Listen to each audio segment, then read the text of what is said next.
To continue the discussion further on the law of treaties, I just intend to make a reference to the act of ratification. On this issue, we have been carrying on a discussion on the subject. Now we can take up ratification itself. There were two important decisions which I just intend to make a reference to all of you. Now the first decision happened to be a decision which was given by Lord Stowell. Lord Stowell happened to be a great judge. During his whole lifetime, he is called as the judicial legislator. During the course of maritime war, he was the officer who used to preside prize courts, and the judgments which we had delivered has been referred even to this day. And the case came up before Lord Stowell, and the name of the case is Eliza Ann. And in this case, the parties actually referred to a treaty which was not ratified. And at this juncture, Lord Stowell pointed out ratification is very much essential. And remember, ratification is an act which is formal and without which no treaty is complete. Now it is a format, and this format has to be fulfilled by the parties to the treaties, and only then the treaty will come into force. Now the second judgment happened to be a judgment which was delivered by the Permanent Court of International Justice, and this judgment is popularly known as the Mavramatis Palestine's concessions case. And this decision was delivered by the Permanent Court of International Justice in the year 1924. And in this decision, the learned judge John Bassett Moore pointed out, a treaty, if it were to come into force without ratification, is a thing of the past. No treaty can come into force without an act of ratification. If anybody thinks so, it is obsolete, it is totally unacceptable. That means, in the olden days, prior to the commencement of the Charter of United Nations, most of the treaties which were signed had to be ratified by the respective states. And you may be interested to know why this is being done. This is mainly done because of the act of sovereignty. States were always used to feel that they are supreme. And in circumstances such as this, without their signature or without their assent, nothing can be done, and nothing was allowed to be done. That was the superiority. However, you might be knowing, the Charter of the United Nations has come into place in 1945. And when it came into force, there were several treaties which were signed. And treaties which were signed, remember, to such an extent, if you read any textbooks, you will come to know, between 1864 to 1915, there were as many as 257 treaties which were signed.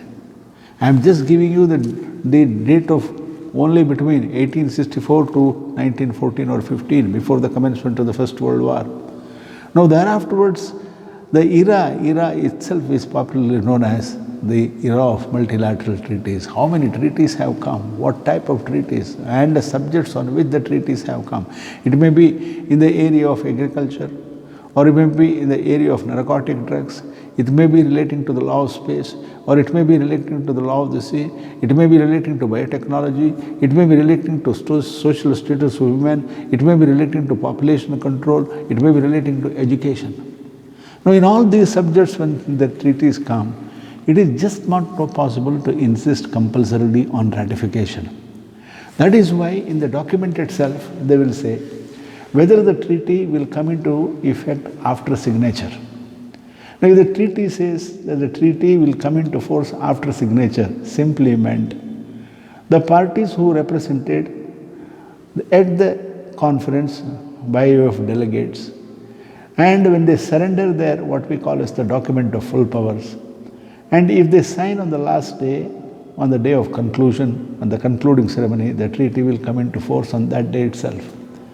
But however, there are certain treaties, important treaties, wherein act of ratification is very much essential, because a particular treaty will have a far-reaching bearing on the municipal law or the state law of that state. In instances of this type, act of ratification is very much essential. Under the present day international law, I just intend to tell you, only a fewer number of treaties require or call for the ratification, the municipal constitutional act, wherein the state expresses its consent to be bound by the provisions of the treaty. Now thereafterwards, now the treaty is signed. Now what will happen to the state parties who have not signed the treaty? Suppose, for example, the United Nations has called for a conference on the narcotics, the latest law.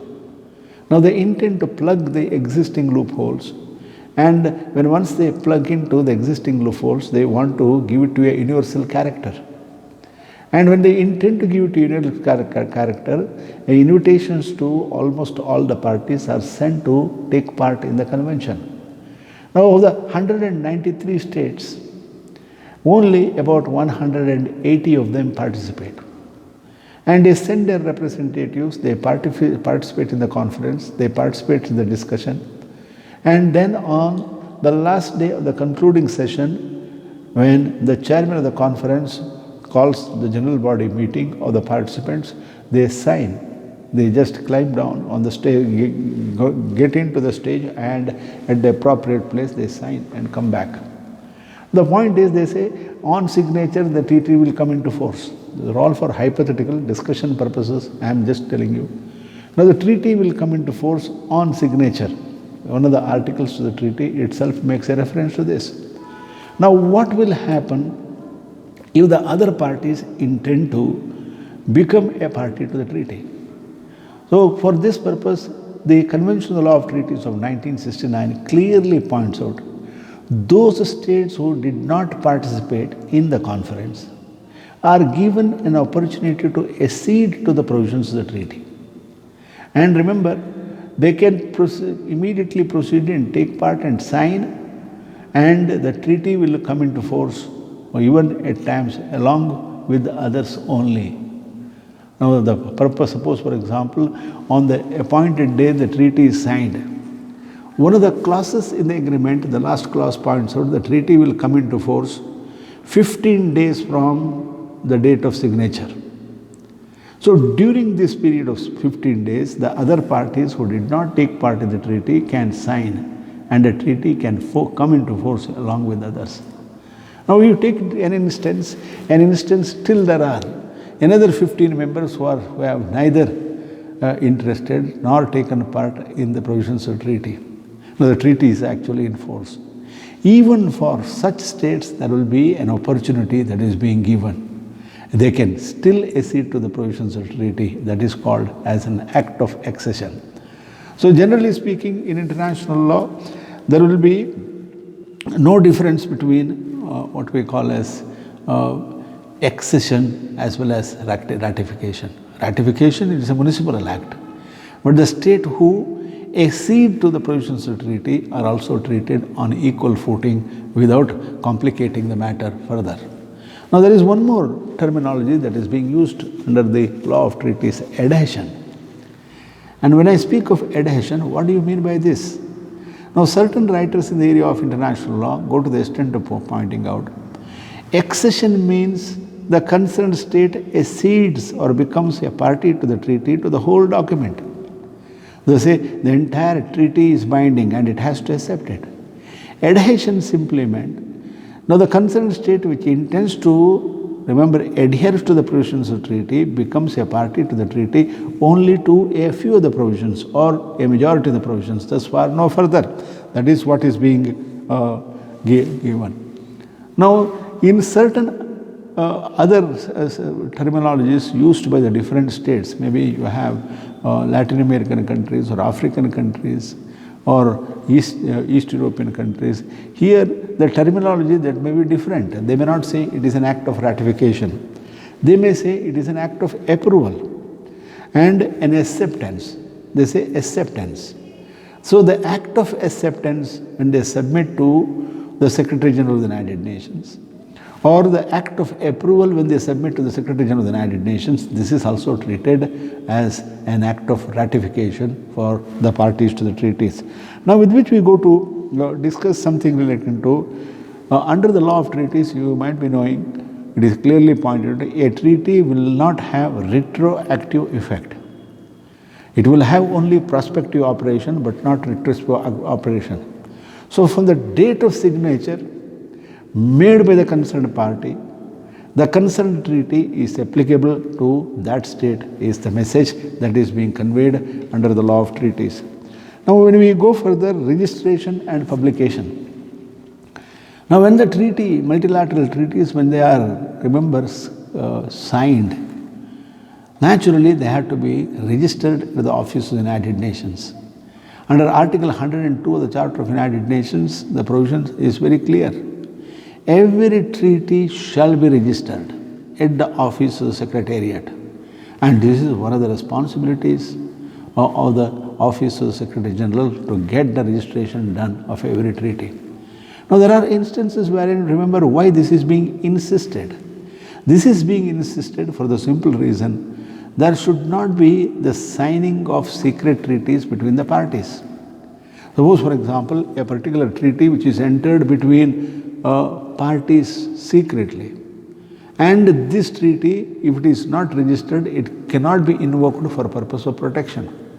Now, if a treaty, when it is registered, the parties who are parties to the treaties, who have signed the treaties, ratified the treaties, acceded to the treaties, naturally invoke the protection because it is a legal document.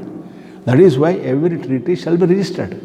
A treaty which is not registered is not entitled to be protected. The Office of the United Nations, remember, a question came up once. Can a secret treaty be just rejected by the Office of the Secretary General? Now the treaty can be registered even if it is a secret treaty, but then they cannot invoke the protection of the concerned treaty because it is a clear violation of international law. So when it is a clear violation of international law, on the content of which, at the surface of it, apparently it is not in accordance, in tandem with the rules of international law. In circumstances such as this, it will have no legal sanction and approval, and it cannot be upheld or, remember, endorsed by a court of law, both in the international and the municipal sphere. Now, when we speak about the other important point, the relating to reservation. Now, reservation is an important area and a topic under the law of treaties.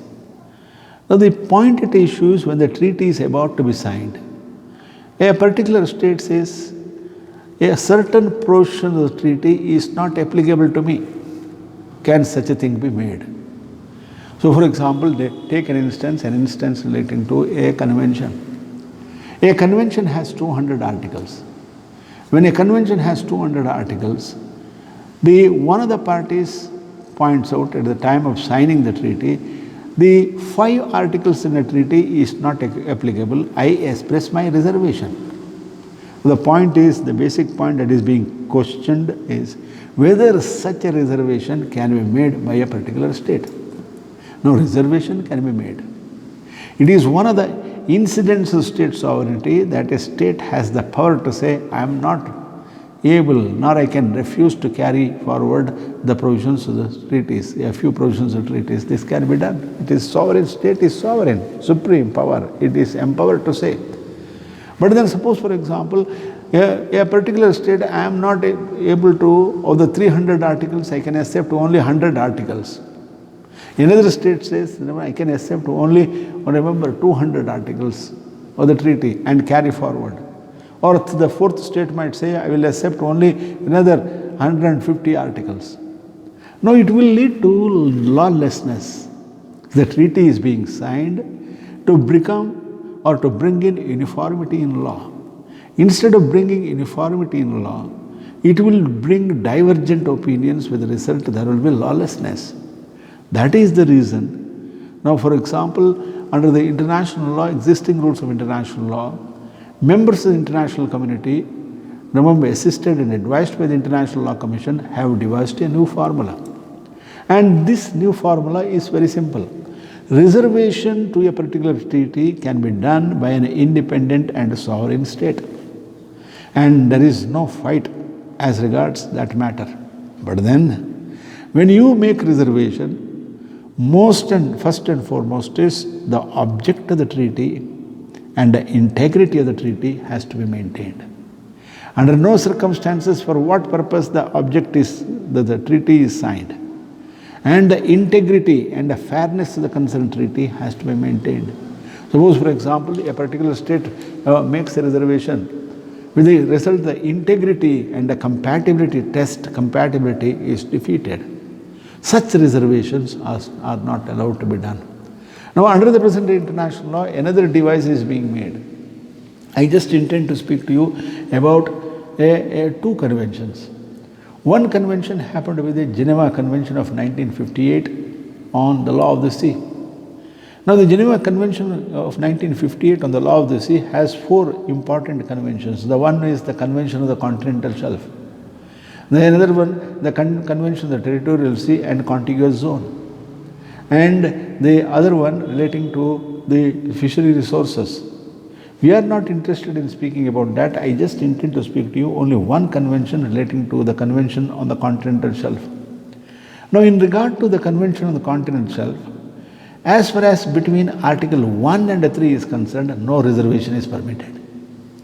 So this is done to see that the integrity of the convention is intact. So respect for the entire issues are to be adhered to by the parties. That is why it is not allowed. Thereafterwards, you might be knowing the Convention of the Law of the Sea was adopted in the year 1982. When the Convention of the Law of the Sea was adopted in 1982, they introduced an article, and the name of the article is 309. Under 309 of the article on the Law of the Sea of 1982, it points out no reservation is permitted to the Convention on the Law of the Sea. The Convention on the Law of the Sea, when it was adopted, it had 320 articles. As regards the 320 articles, no reservation is permitted. So that means what? The integrity of the treaty, the compatibility of the treaty, the purpose of the treaty, the object with which the treaty is signed is still maintained. Now you may be interested to know how this is being done. This is being done because during the course of the convention which was adopted, the state parties met at different places.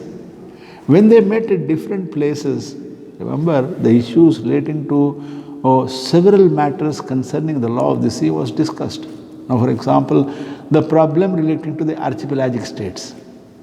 All the archipelagic states were called and they were discussed. Their issues were taken care, discussed, and ultimately they were able to insert articles on this subject. Simultaneously, there were landlocked states. And these landlocked states were plenty, more than 50 landlocked states were there then, and all of them they were called, and their special issues, problems pertaining to them have been discussed and they sorted out. And when these issues are sorted out, they became part and parcel of the Convention of the Law of the Sea. And when it became part and parcel of the Convention of the Law of the Sea, remember, they said no reservation is allowed because your problems have been thrashed out and solutions have been found, and it resulted by way of an article. These articles have become part and parcel of the Convention of the Law of the Sea. That is how they were able to introduce this clause. However, the Convention of the Law of the Sea has additionally added one more article, Article 310. Article 310 points out states who are parties to the Convention, in order to promote and facilitate and project the Convention of the Law of the Sea, naturally can take steps through their municipal law. Now, remember, that means what? Municipal law was given importance there, and through it, they can promote the Convention of the Law of the Sea. Now, this is some kind of reservation that is being permitted, is the expression of a few scholars who criticized Article 310 of the Convention of the Law of the Sea. Now, first and foremost, when we speak about the act of reservation, the reservation which is made by a particular state should be in a position to tally, match, and respect the majority provisions of the convention. Now, so suppose, for example, in a convention there are 50 articles. Of the 50 articles, there are at least 30 articles which speak about the major part of the treaty. And the makers, conveners of the conference, they go to the extent of pointing out, in regard to those 30 articles, which are important articles, they are principal articles of the convention, primary articles of the convention, there is no reservation that is allowed. So in situations like this, remember, no state is permitted to make reservation on these 30 articles. That is, remember, in the international level, how difficult it is. And all the states should be in a position to bring to a compromise and consensus. This is the formula that was done. Now, when I speak about this, whether reservation when it is made should be acceptable. Now, in the initial stages, when the reservation which was made by the states, naturally it became a problem for the international community. The Charter of the United Nations came in 1945. But then by 1949, 1950, there were several conventions which were initiated by the International Law Commission, and they were signed. When these conventions were signed, members of the international community, especially states, started expressing reservation. And when they started expressing reservation, remember, the entire United Nations was taken aback. It was taken aback for the simple reason, if the states go on expressing reservation for every article or each of the article, then the whole purpose of getting signed a treaty gets defeated. That should not happen. And in order to avoid that, the United Nations first sought an advisory opinion. And this advisory opinion had to be sought especially on the Genocide Convention. Many states, remember, before they became parties to the Genocide Convention, they said, we express our reservation. Some of them didn't want to sign. But those states who wanted to sign wanted to have reservation. In situations like this, the matter was referred to the International Court of Justice. You may be interested to know, and there were three questions which were referred to the International Court of Justice. Now, the first one is admissibility. Now, whether reservation can be admitted, whether a state is empowered to make a reservation was the first question. Now, the second one is, what is the effect of this reservation? Because I shall tell you when I discuss this matter. And the third one is the right of parties to object to the reservation made by others. We will discuss about admissibility. The first question that was put to the International Court of Justice happened to be on admissibility of reservation. Now, the International Court of Justice, having found that reservation has to be permitted in every treaty. And it has to be permitted for the simple reason because it is an act of sovereign government. Suppose, for example, if you don't permit, they will not become parties to the treaty at all. Under the present day international law, the conveners or the organizers of the treaty or the United Nations itself should be in a position to get more number of parties to the treaty. And when they get more number of parties to the treaty, they should encourage them to become parties to the treaty. When they invite them, make them, naturally they express some reservation saying that it is not possible because it is contrary to our municipal law. So municipal law, if it is contrary to the existing rules of international law, they say we require a public debate before we become the parties to the treaties in our municipal sphere. So these are all time-consuming, remember, aspects. And states naturally have the right to make reservation was the answer that is being given by the International Court of Justice in the year 1951. Now, the second question happened to be effectiveness of this reservation. What is the effect of this reservation made by the parties? Now, when I speak about the reservation, effect of reservation that is being made by the parties, first and foremost, the International Court of Justice spoke about the compatibility of the entire instrument. When I speak about the compatibility of the entire instrument, whether the reservation which is being made by a state is compatible with the instrument. If it is incompatible, if it cannot be accepted by other members. First and foremost, the International Court of Justice pointed out whether the reservation which is being made by a state is compatible with the instrument. If it is compatible, it is okay. And if it is not compatible, it cannot be accepted. Now the third question happened to be the right of states to object to the reservation made by states. Now suppose, for example, some states make the reservation. When they make the reservation, the other states come and say, we object to the reservation made by it. And if every state were to make, remember, like this, object to the reservation made by the state, remember the whole treaty will be in doldrums. It cannot come into force. It cannot be affected. It cannot be enforced.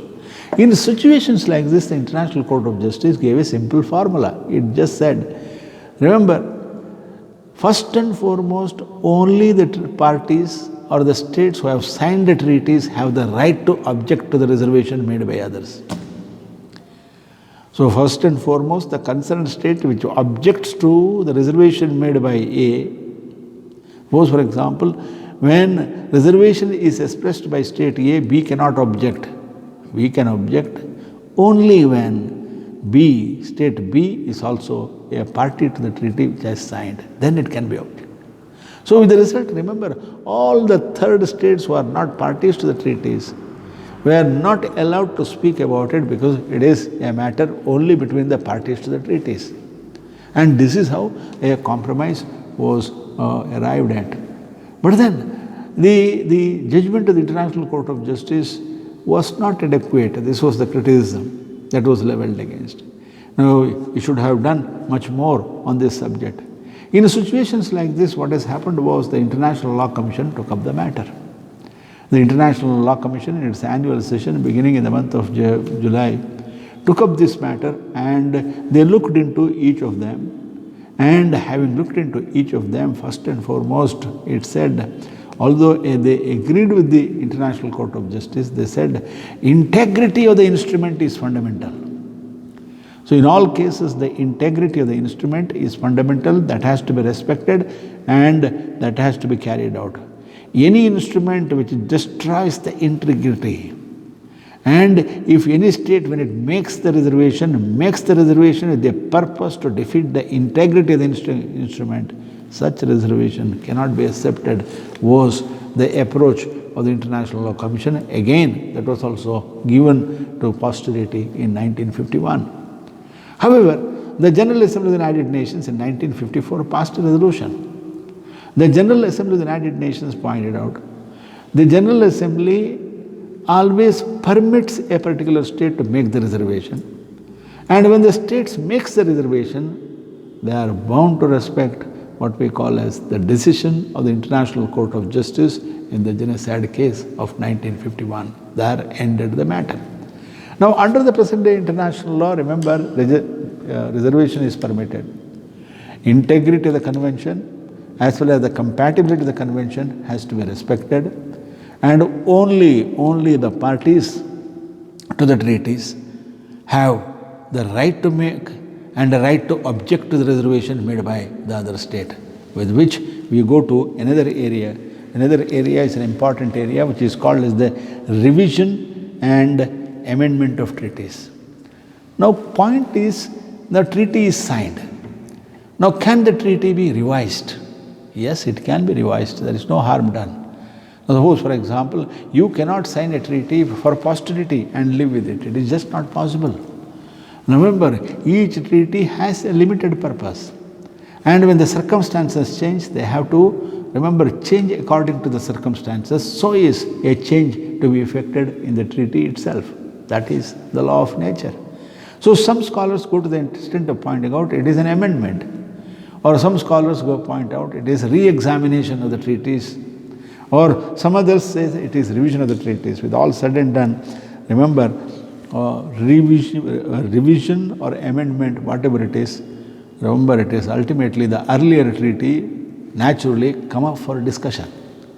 And these discussions come up, and at that time the parties who are earlier parties to the treaties are to be parties and should be parties and must be party to discussion as well. And they say certain provisions of the treaty have become obsolete. Certain provisions of the treaty are inadequate. And a few of the provisions are not in a position to satisfy what we call as the existing realities of contemporary life. And that is why it has to be changed. So the parties to the old treaty, the original treaty, are to be parties to the changes which are to be made. And there a discussion has to take place, and all of them are to be present, and there will be a chairman for the conference. And then remember, discussion, during the course of discussions, a final draft will be drafted, and then they sign, then it will come into force. If ratification is essential, it will go back to the municipal, it is done in accordance with the municipal constitutional law of that state. Now the other thing is, what are inconsistent treaties? Now certain treaties are inconsistent. Suppose, for example, a treaty is signed, and after the treaty is signed, the parties, one of the parties to the treaty is noticed that the treaty is inconsistent. And when the treaty is inconsistent, can this be put to an end? And if it can be put to an end, what exactly are the reasons for the inconsistency, wherein the treaty can be, remember, re-examined? So for the purpose of re-examining the inconsistent treaties, remember there are 5 to 6 essential ingredients that is being given. Now the first one is, important thing that is being given is treaty making incapacity. Now for example, the delegates who are sent to the conference for purpose of participating, for purpose of discussing, for purpose of refining, or purpose of modulating the articles and the issues and the contents of the treaty did not have the competence. This is one thing. Now, it is being realized at a later stage by the concerned state. Now, the state has sent the delegates, and the delegates have gone. And having gone there, the delegates have exceeded the scope of their competence. And when the state comes to know that these representatives who represented the states have gone there and participated and discussed, have exceeded their scope of competence. In situations like this, remember the treaty, the concerned states say, no, we would not know, and with the result, we don't intend to become a party to the treaty. This is what we call as inconsistent treaty as far as we are concerned. This is one of the reasons that is being given. Now the second one is, the error is the second ground. Error only as regards the subject matter.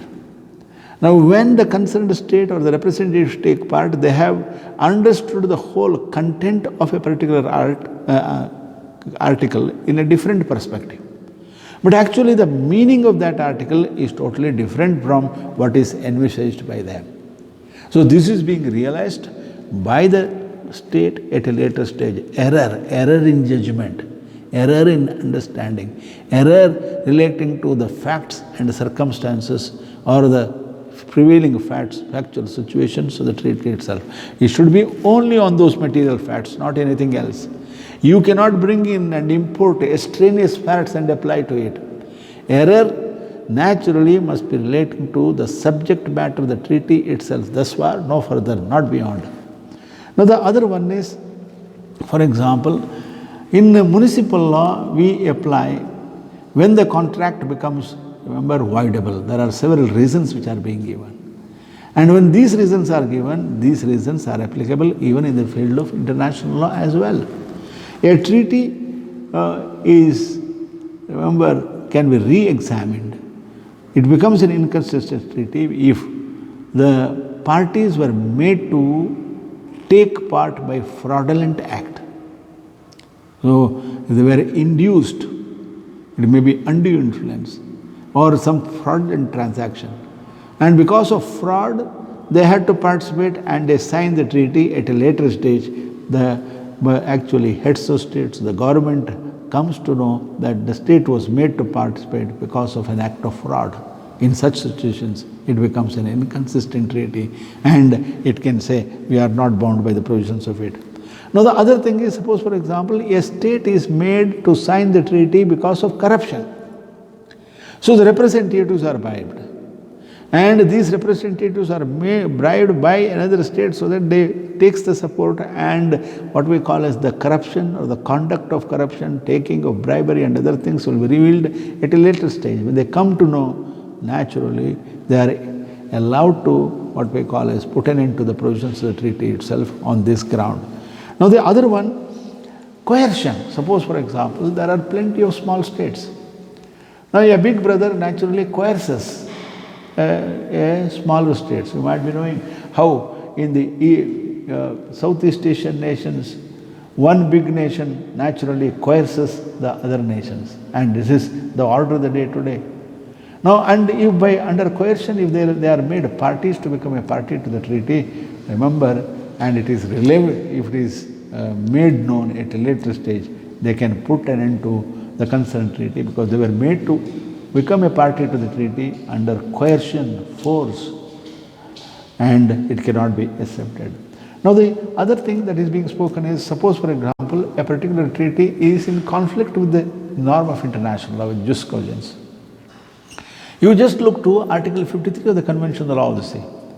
Article 53 of the Convention on the Law of the Sea points out, a treaty is void if at the time of its conclusion it, remember, violates a basic norm of international law. All treaties which are signed, all treaties which are entered between parties should be in accordance with the existing norm. And if they violate the existing rules of international law, and thereafter intend to what we call as create a new rule which is totally illegal and unacceptable, it is void under Article 53 and inconsistent with the norm of jus cogens. It cannot be accepted by the other party. That is the point that is being spoken. Now with which we go to discuss termination of treaties. And when we speak about termination of treaties can take place through several means, by 6 or 7 means. I shall speak to all of you. Now the termination of treaties can take place by what we call as by act of parties or by operation of law. Now when we take up these two issues, operation of law, what exactly you mean by operation of law? Termination of treaties can take place through and by operation of law. Under what grounds? The first one is, for example, a treaty has come into force. And one of the extinction of either party to the treaty, one party disappears, extinction. Suppose for example, a treaty is signed and this state ultimately which has signed the treaty merges with another state and becomes an independent sovereign state. Or it becomes, when it merges, it becomes part and parcel of an independent sovereign of another state. In circumstances such as this, there is extinction of the predecessor state.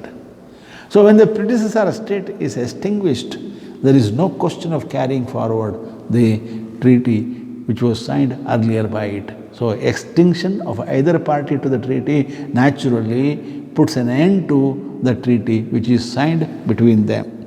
Now the second one is outbreak of war. Suppose for example, treaties are signed. During the outbreak of war, most of the treaties are violated. Most of the treaties are not adhered. And these treaties are not respected. Now that is the order of the day. During the course of war, remember, there will not be a proven sanity between states. And all of them became insane. And all of them intend to make use of their weapons. And the existing treaties, remember, on the Geneva Conventions of 1949, even that are being violated and flouted. When one state starts flouting, the other states will start doing the same thing. So, outbreak of war naturally puts an end to the force of the existing signed treaties. Now, the third one that is being spoken is about the humanitarian conventions. Now, for example, you have plenty of humanitarian conventions under the present day international law. And during the course of war, denunciation of the humanitarian convention by one state leads to the denunciation by the other. It is principle of reciprocity there. Now when I speak of the principle of reciprocity here, suppose for example, you have humanitarian conventions and many have become parties. One denounces, the other follows.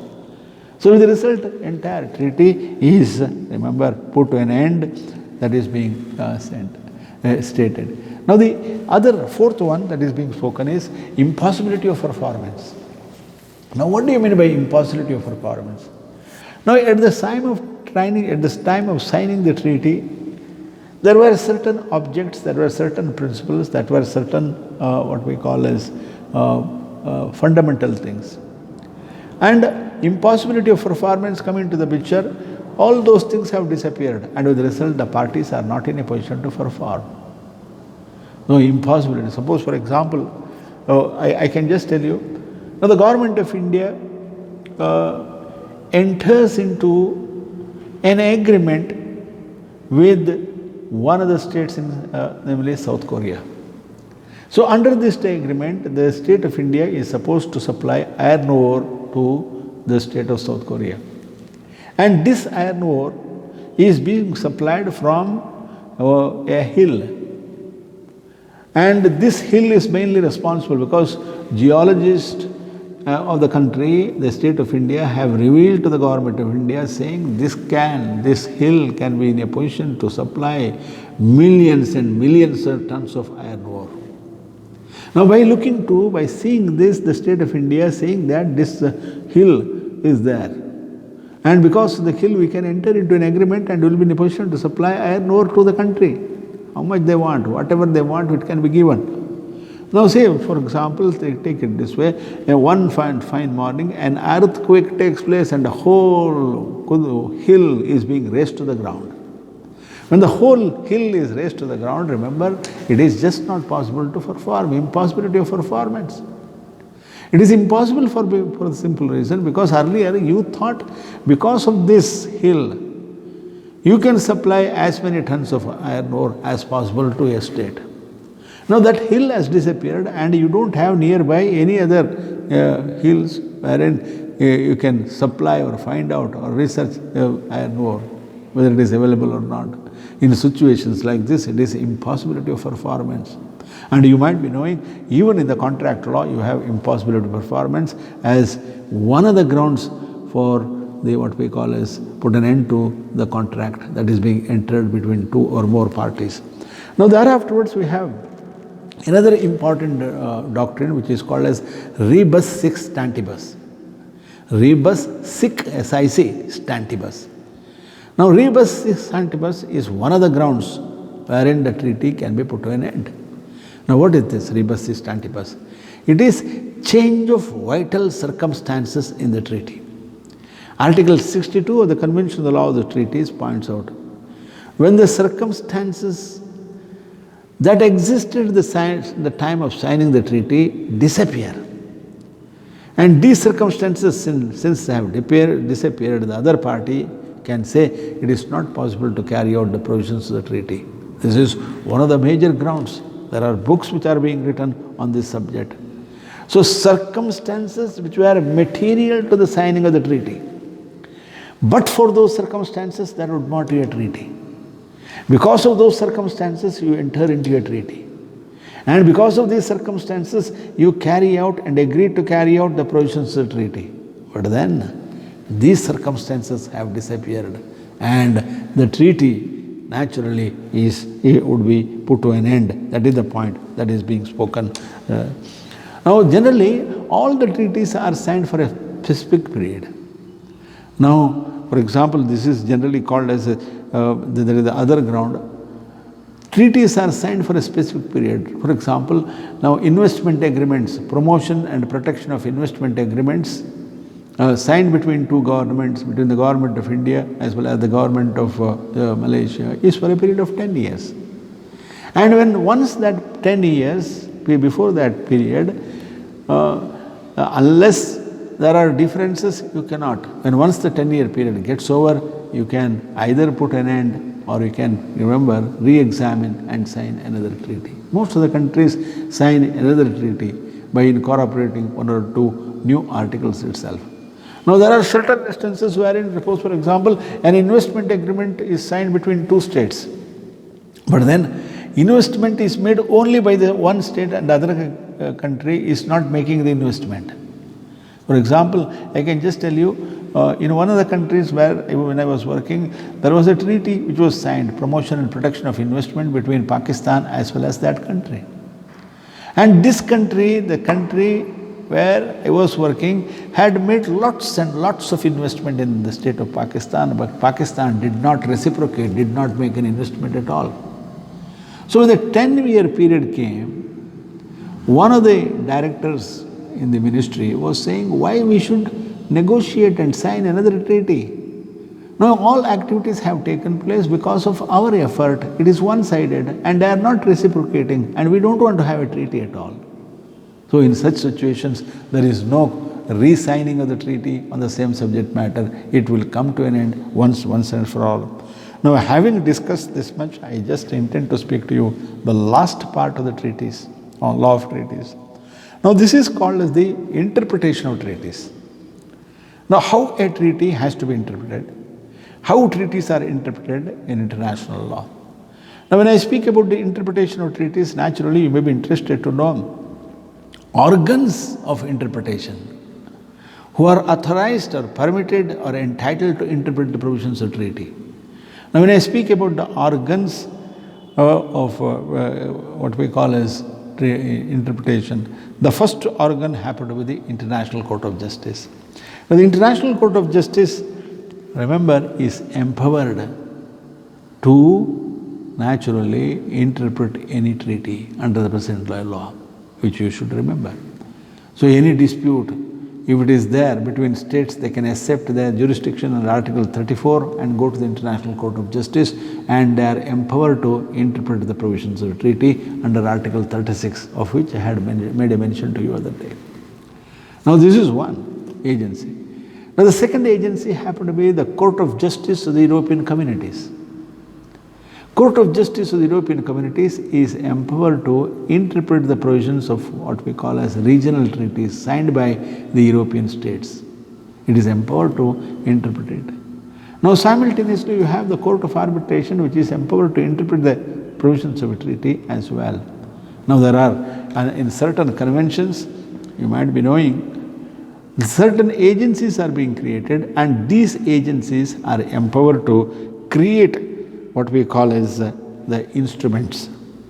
And these instruments are interpreted by the agencies, maybe ICJ, maybe Court of Arbitration, or maybe the European Court of Justice, and other organs if it is provided in the instrument itself.